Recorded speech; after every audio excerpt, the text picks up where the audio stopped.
Hello दोस्तों, स्वागत है आपका फिर से अंग्रेजी के इस वीडियो में। आज की इस वीडियो में हम लोग उस सिंथेसिस का जो पार्ट पिछला वाला था उसी को आगे बढ़ाने वाले हैं।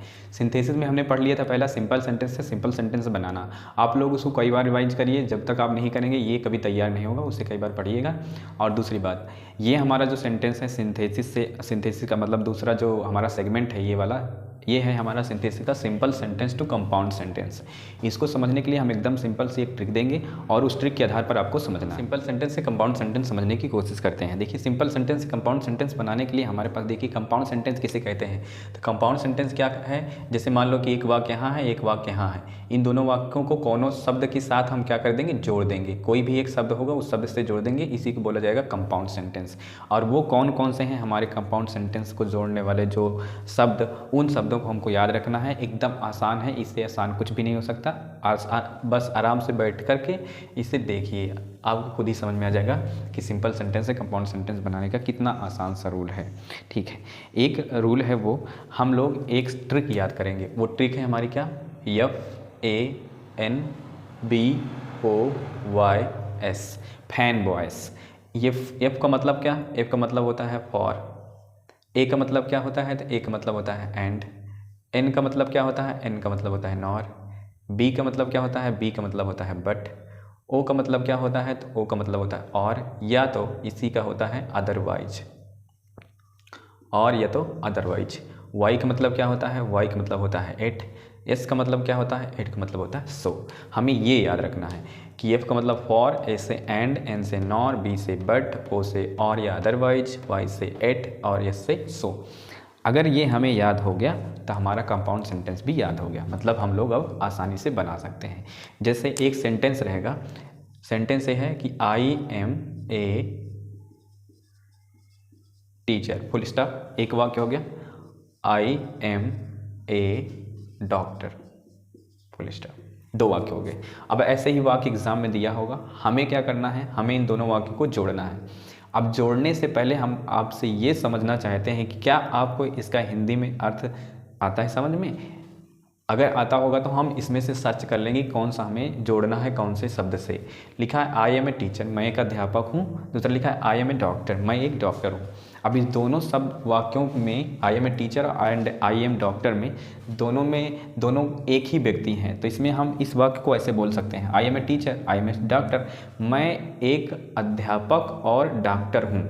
ये तो होगा ना, मैं एक टीचर हूँ, मैं एक डॉक्टर हूँ। तो दोनों का क्या मतलब हुआ, दोनों को जोड़ देंगे। सिंथेसिस का मतलब क्या होता है, जोड़ना।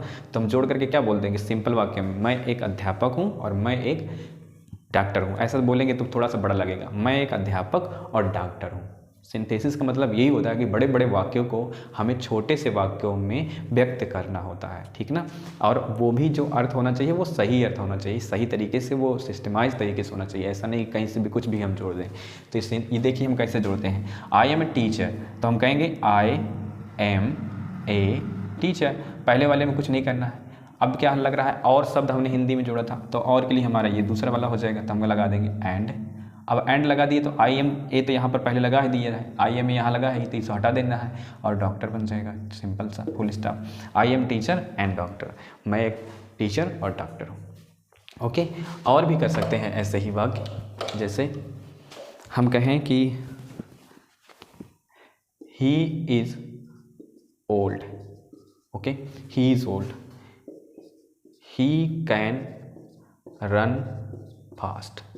अब इस वाक्य को पढ़ो, ही इज़ ओल्ड, वह बूढ़ा है, ही कैन रन फास्ट, वह तेज़ दौड़ सकता है, वह बूढ़ा है, वह तेज़ दौड़ सकता है।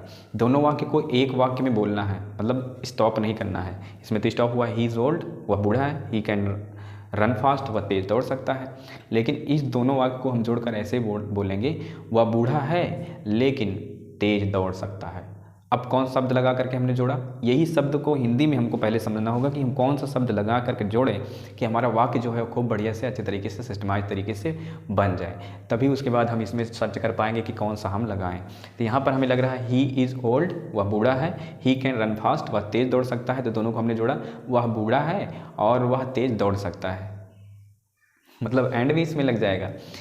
या हम कह सकते हैं वह बूढ़ा है लेकिन वह तेज़ दौड़ सकता है। अब दोनों में से कौन अच्छा लगा, मतलब कौन सा सही है, और वाला कि लेकिन वाला। तो इसे आपको सेंटेंस को समझना होगा कि कौन सा सही होगा इसके साथ। तो इसके साथ होगा बट का, तो हम कहेंगे क्या, इसका मतलब हम अगर सिंथेसिस करेंगे तो इसका सिंथेसिस क्या होगा, इसका सिंथेसिस होगा ही इज ओल्ड लेकिन but he can run fast, but he can run fast.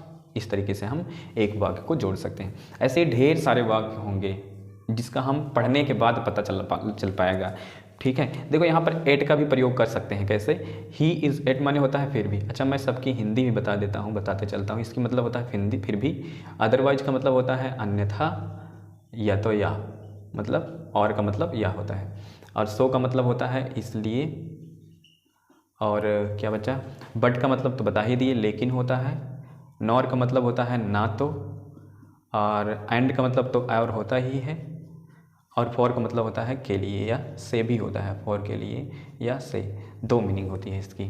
तो इस तरीके से हम देखिए, अगर इस सेंटेंस को कंपाउंड सेंटेंस में बनाना सीखना है तो हमें हिंदी ज़रूर बनानी सीखनी होगी। अगर हिंदी में हमने बना लिया तो हम कर सकते हैं आसानी से।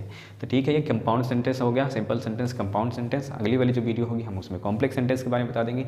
इस पर घर पर थोड़ा सा रिवीजन करिए, जा करके एक्सरसाइज करिए, और जो एक्सरसाइज में नहीं आता है उसे हमें फ़ोटो का भेज सकते हो हमारे अपने ग्रुप पर, और उस ग्रुप पर हम फिर देखेंगे। ठीक है।